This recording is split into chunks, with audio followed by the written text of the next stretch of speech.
మహాగణాధిపతయే నమః. ఓం గురుభ్యో నమః. ఓం శ్రీమాత్రే నమః. అరుణాం కరుణాతరంగితాక్షీం ధృతపాశాంకుశపుష్పబాణచాపాం అనిమాదిభిరావృతాం మయూకైః అహమిత్యేవ విభావయే భవానీం. శ్రీమాత్రే నమః. ప్రేక్షకులకి ఆ లలితాంబిక అమ్మవారి యొక్క అనుగ్రహం పరిపూర్ణంగా కలగాలని మనస్ఫూర్తిగా కోరుకుంటూ మనం ఈరోజు చెప్పుకోబోయే టాపిక్ ఏంటంటే, శుక్రుడు తన ఓన్ హౌస్ న్యాచురల్ సెకండ్ హౌస్లోకి మారుతున్నాడు. అంటే వృషభ రాశిలోకి శుక్రుడు వెళ్తున్నాడు. ఈ శుక్రుడు వృషభంలోకి వెళ్ళడం వల్ల ద్వాదశ లగ్నాల వారికి, ఎందుకంటే శుక్రుడు అక్కడికి వెళ్తున్నాడు అంటే మిగతా గ్రహాల యొక్క కాంబినేషన్లో రిజల్ట్ ఇస్తుంది. మిగతా గ్రహాలు ఎక్కడ ఉన్నాయి మనకి? ఈ జూన్ 28వ తేదీ నుంచి ఆల్మోస్ట్ ఒక 1 మంత్ ఉంటాడు అక్కడ శుక్రుడు. ఎక్కడ ఉంటాయి అంటే క్లియర్లీ వృషభం, మిథునంలో రవి, గురు అండ్ కర్కాటకంలోకి బుధుడు రావడము. అదేవిధంగా చూసుకున్నట్లయితే మీకు ఇక్కడ అంటే ఇప్పుడు ప్రజెంట్ దీంతో కలిసి ఉన్నాడు, మిథునంలోనే ఉన్నాడు బుధుడు, కానీ కర్కాటకంలోకి వెళ్తాడు. దాని తర్వాత కుజుడు, కేతువు సింహంలోని, కుంభంలో రాహు, మీనంలో శని ఉన్నాడు. అయితే శుక్రుడు ఓన్ హౌస్లో ఉన్నప్పుడు ద్వాదశ లగ్నాల వారికి, లగ్నం తెలియదండి అంటే రాశి హ్యాపీగా చూసుకోవచ్చు, అందులో ఎటువంటి ఇబ్బంది లేదు. ఎటువంటి మంచి ఫలితాలు ఉన్నాయి? శుక్రుడు మరి ఓన్ హౌస్లో ఉన్నప్పుడు ఏదైనా కొన్ని రాసులకి, కొన్ని భావాలకి ఇబ్బందికరమైన ఫలితాలు ఇస్తాడా? ఇస్తే ముఖ్యంగా ఎటువంటి జాగ్రత్తలు తీసుకోవాలనేటువంటి విషయాలను మనం తెలుసుకుందాం. కర్కాటక లగ్నము, కర్కాటక రాశి. మీకు మాత్రం ఏకాదశంలో శుక్రుడు ఉండడం అనేటువంటిది బిజినెస్లకు మంచిదే, వ్యాపార సంబంధించిన విషయాలకు చాలా చాలా మంచిది. కానీ వివాహ జీవితము, వివాహ సంబంధించినటువంటి విషయాలు, వివాహం అవ్వడానికి మళ్ళీ తోడ్పడతాడండి ఏకాదశంలో శుక్రుడు ఉన్నప్పుడు. కానీ వివాహం తర్వాత ఉండే జీవిత విషయంలో ఏదైనా చిన్న డిస్టర్బెన్స్ వస్తాయి. ఎందుకంటే మీ యొక్క కర్కాటక లగ్నం వారికి ఇక్కడ మనం 2 విషయాలు ప్రధానంగా పరిగణనలో తీసుకోవాలి. కుటుంబ స్థానంలో కుజుడు, కేతు ఉన్నారు. ఏకాదశంలో శుక్రుడు ఉన్నందుకు లగ్జరీ రిలేటెడ్ సంబంధించిన బిజినెస్లు చేసేటువంటి వారికి, లేదా వివాహ ప్రయత్నం చేసేటువంటి వారికి 11లో శుక్రుడు ఖచ్చితంగా యోగిస్తాడు. కానీ అది 11లో ఉన్నంత కాలము ఇదివరకే వివాహం అయినటువంటి వారు జీవిత భాగస్వామి విషయంలో కాస్త జాగ్రత్తగా ఉండండి. అంటే వారికి తెలియని చిన్న మిస్అండర్స్టాండింగ్స్. ఎందుకు అంటే అది కేవలం ఒక శుక్రుడు వల్లని కాదు. 12వ స్థానంలో 6, 9 అధిపతి అయినటువంటి గురువు కంబస్ట్ అయ్యాడు. అంటే డైలీ లైఫ్ సంబంధించిన విషయాల్లో, కొన్ని ధార్మిక సంబంధించిన విషయాల్లో 12వ స్థానం మీరు చేసేటువంటి సర్వీసెస్ ఏవైతే ఉంటాయో, మీరు చేసే సేవా సంబంధించిన విషయాలు ఏవైతే ఉంటాయో అక్కడ అస్తంగత్వ దోషం రావడం వల్ల మీరు చేసేది మంచి పని అయినప్పటికీ కూడా తెలియని కొన్నిసార్లు అనవసరంగా ఖర్చు అవ్వడం కానివ్వండి, లేదా ఒక్కొక్కసారి మీరు ధార్మికంగా ఉన్నప్పటికీ కూడా ఏదో చిన్న మాట రావడం, ఇట్లాంటివి చూపిస్తున్నాయి. ఎందుకు అంటే కుటుంబ స్థానంలో కుజుడు, కేతు ఉన్నారు. ఎప్పుడైతే కుటుంబ స్థానంలో కుజుడు, కేతు ఉన్నారో, కుజుడు సహజంగానే దశమాధిపతి, పంచమాధిపతి అయినందుకు ఇటువంటి ఫలితాలు ఇస్తుంటాడు. కాబట్టి మీరు ఏం చేస్తారంటే నవగ్రహాల్లో కుజకేతు గ్రహాల దగ్గర దీపారాధన చేయడము, మరియు అదేవిధంగా రవిగ్రహం దగ్గర కూడా కనుక దీపారాధన చేసినట్లయితే ఈ కర్కాటకం ఏదైతే ఉందో 2 గ్రహాల మధ్యన ఉంది. ముందు ఒక 2 గ్రహాలు కుజుడికి అయితే, వెనకాతల రవితో పాటు మరి శుభగ్రహం ఉంది కదండి. అంటే ఆ యొక్క గురువు కంబస్ట్ అయ్యాడు. కాబట్టి ఇది కనుక చేసినట్లయితే నవగ్రహాల్లో ముఖ్యంగా కుజకేతు రవిగ్రహాల దగ్గర దీపారాధన చేయడము, ఎవరికైనా ధన సంబంధించిన విషయంలో ఇవ్వడం పుచ్చుకునేటువంటి విషయాల్లో కాస్త మీరు ఆ మనీ ట్రాన్స్ఫర్ చేసేటప్పుడు, ఇచ్చిపుచ్చుకోనాలు చేసేటప్పుడు గణపతిని, స్కందుని కనుక తలుచుకున్నట్లయితే అన్ని విధాలా బాగుంటుంది. చాలామంది నన్ను అడుగుతున్న ప్రశ్న ఏమిటంటే, ఏమంటే శుక్రమహర్దశ వస్తే బాగుండాలి కదా.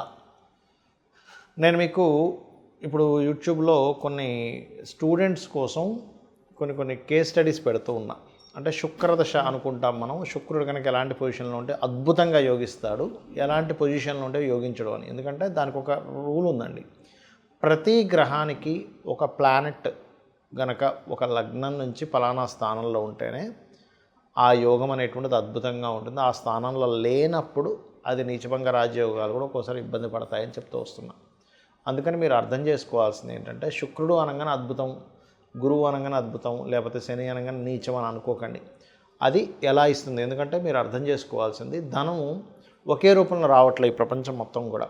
ఒకరు చెత్త నమ్ముకొని కూడా బిజినెస్ చేస్తే, ఇంకో వ్యక్తి బంగారం నమ్మితే డబ్బులు వస్తున్నాయి, ఇంకో వ్యక్తికి నీరు అమ్మితే డబ్బులు వస్తున్నాయి, ఇంకో వ్యక్తికి ఆక్సిజన్ అమ్మితే డబ్బులు వస్తున్నాయి, ఇంకో వ్యక్తి పెట్రోల్ అమ్మితే డబ్బులు వస్తున్నాయి, ఇంకో వ్యక్తి సర్వీసెస్ చేస్తే ధనం వస్తుంది. అంటే ఏంటి? అన్నీ కారకత్వాలే.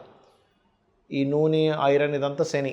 మరి ఐరన్ ద్వారా నూనె ద్వారా వచ్చేప్పటికి శని ద్వారా డబ్బులు వస్తుంది. శని కారకత్వం అదంతా కూడా. శుక్రుడు అంటే వాహనాలు, గృహాలు, లగ్జరీ ఐటమ్స్ ఇవన్నీ. ఇక్కడ ఏంటంటే మనం అర్థం చేసుకోవాల్సింది, శుక్రగ్రహము గనక ఎక్కడా పాడవ్వకుండా మీకు ధనయోగాన్ని ఇచ్చే దాంట్లో ఉంటే 100% లగ్జరియస్గా ఇస్తాడు ధనయోగం. నార్మల్గా ఇవ్వడు. ఇప్పుడు చూడండి, ధనం వస్తే దాన్ని అనుభవించే యోగం కూడా ఉంటుంది. చూడండి, కొంతమంది డబ్బులు వస్తాయి కొంతమందికి, కానీ ఏమీ అసలు ఇల్లు పెద్దగా చూడడానికి అంత గొప్పగా ఉండదు, పెద్దగా ఏమీ లగ్జరీ వస్త్రాలు కొనుక్కోరు, లగ్జరీగా హోటల్స్కి వెళ్ళి పెద్ద పెద్ద ఎంజాయ్ చేయడం ఏమీ ఉండదు, అసలు చాలా నార్మల్ లైఫ్ అనుభవిస్తుంటారు. ఎందుకు అంటే అక్కడ ఇచ్చేది శుక్రుడు కాదు. అదే ఇచ్చేది శుక్రుడు అనుకోండి, అప్పుడు అలా ఉంటుంది. అంటే శుక్రగ్రహం గనక బాగుంది, లగ్జరియస్ లైఫ్.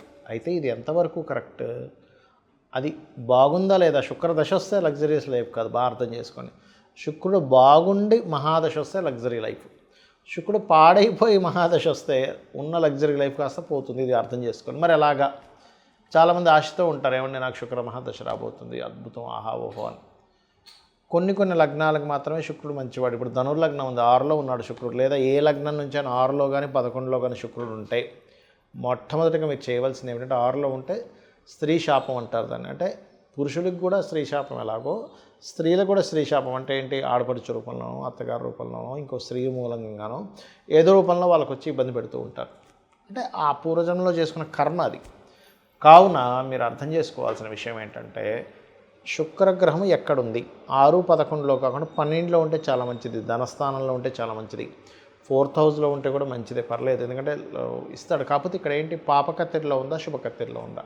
ఇదంతా నేను మీకు ఎందుకు చెప్తున్నానంటే, శుక్రుడు ధనానికి, లగ్జరీకి, సుఖానికి, భార్యకి, వీటికి కారకుడు. మనం మేజర్ లైఫ్లో మేజర్ రోల్ ప్లే చేస్తున్నాడు. ధనం లేకపోతే విలువ ఉండదు, మన అవసరాలు తీరవు. విలువలు అనేటువంటివి ధనం కంటే ఇంకా ఎక్కువ ఉన్నాయి. పేరు ప్రఖ్యాతలు కానివ్వండి, ఒక మన యొక్క క్యారెక్టర్, ఇవన్నీ ఎక్కువ విలువలు ఇస్తాయి. కానీ సొసైటీలో బాహ్యంగా కనబడే ధన విలువే. అలాగే ఒక లగ్జరీ కారు ఉండాలన్నా, గృహం ఉండాలన్నా శుక్రగ్రహ బలం, చతుర్థాధిపతి బలం కూడా ఉంటుంది. కేవలం ఎప్పుడూ శుక్రుడే కాదు, 4th లార్డ్ పలానా ప్లానెట్ అయి మంచి యోగం కలిగింది, ఆయన కూడా ఇస్తాడు, ఇవ్వడానికి కాదు. కానీ శుక్రుడిచ్చే లగ్జరీ ఈజ్ డిఫరెంట్. కాబట్టి శుక్రగ్రహం యొక్క బలం మీకు పెరగాలి అంటే మీరు చేయవలసింది ఏంటో చెప్తాను. గోవులకి శుక్రవారం నాడు చక్కగా మీరు చపాతీలు, ఒక 3 చపాతీలు తీసుకొని దాన్ని నూనె వేయకుండా కాల్చి దాని మీద తేనె పుష్టించిన ముక్కలుగా గోవులకు పెడుతూ శ్రీమాత్రే నమః అనే మంత్రం చేస్తూ ఉండండి. లేదా ఓం సంపత్కరీ సమారూఢ సింధుర వ్రజ సేవితాయే నమః, లేదా ఓం ధర్మాధ్యక్ష ధనాధ్యక్ష ధనధాన్య వివర్ధినే నమః. ఇది చేయండి. చాలామంది తెలియక ఏకాదశంలో శుక్రుడు మంచిది అనుకుంటాడు. కాదు, ఏకాదశ శుక్రుడు ఉన్నటువంటి జాతకులకి మ్యారిటల్ లైఫ్ డిస్టర్బెన్సెస్ కానీ, అనుభవించాల్సిన సుఖాలు కానీ దూరమైనటువంటి జాతకాలు, కొన్ని వేల జాతకాలు నేను చూపిస్తాను. కొన్ని వేలు, ఏదో 100 లేదో 10లో కాదు, వేలల్లో చూపిస్తాను. రీసెర్చ్ చేస్తే లక్షల్లో కూడా దొరుకుతాయి మనకి చెప్పాలంటే. ఎందుకంటే ఎక్కడా కూడా శుక్రుడు సుఖానికి కారకుడు కాబట్టి 12లోనే యోగిస్తాడు. మీరు చూసుకోండి, ఎనీ లగ్న 12th హౌస్ వీనస్ పాడవకుండా ఉన్నాడంటే ఆయనే మంచి లగ్జరీ, మంచి సుఖాన్ని ఇస్తాడు. సుఖకారకుడు, ఏ కారకుడు ఎక్కడ ఉంటే ఏమి ఇస్తాడు? 12th హౌస్కి నెగేటింగ్లో ఉంటే ఇవ్వడు. ఇది బాగా అర్థం చేసుకోండి. ఇది చాలా చాలా చాలా ఇంపార్టెంట్ అయినటువంటి విషయం గుర్తుపెట్టుకోండి. శుక్రుడు విషయంలో, అందరి విషయాల్లో కాదు. మిగతా గ్రహాలు ఏవైనా సరే 12లో యోగించమంటారు, కానీ ఇక్కడ మనం దేశకాలమాన పరిస్థితులను అర్థం చేసుకుంటూ వెళ్ళాలి. 12లో ఉండే గ్రహాలు ఒకప్పుడు అంటే అయ్యో మనిషి దేశదిమ్మరి అయిపోతాడు, ఎందుకు పనికి రాకుండా పోతాడు. ఇప్పుడు ఏంటి, ఒక మనిషి ఆ దేశంలోనే కాకుండా ప్రపంచ దేశాలు మొత్తం తిరిగి వస్తున్నాడు. కాబట్టి విదేశీ యోగాలు ఉంటాయి. ఆ 12లో ఉండే గ్రహాలకే ధనయోగం పడితే విదేశాల్లోనే ధనయోగం ఉంటుంది. ఇది మనం అర్థం చేసుకోవాలి. ఇక శుక్రుడి యొక్క స్థితిగతులు బాగోపోయినా మీకు మంచి చక్కటి ఫలితాలు రావంటే అమ్మవారి ఆరాధన మించింది మరొకటి లేదు. మరియు శుక్రగ్రహం దగ్గర దీపారాధనతో పాటు శుక్రుడు ఏ గ్రహాల ద్వారా అయితే కంబస్ట్ అయ్యాడా, అంటే అస్తంగత్వ దోషం రవి ద్వారా అవుతుంది, లేదా కేతువు ద్వారా అవుతుంది. ఒక్కోసారి కేతుతో శుక్రుడు కలిసి ఉన్నా కూడా ధనహీనతా యోగాలు, లేకపోతే అమ్మవారి భక్తులైతే అది మళ్ళీ తగ్గుతుంది. కాబట్టి గణపతి ఆలయాలకు వెళ్ళడము, కేతు రవి లేదా ఏ పాపగ్రహాల మధ్య ఉన్నాడో ఆ పాపగ్రహాలకు సంబంధించినటువంటి గ్రహాల దగ్గర దీపారాధన చేయడం చేయండి. అన్ని విధాలా మీకు బాగుంటుంది. శ్రీమాత్రే నమః.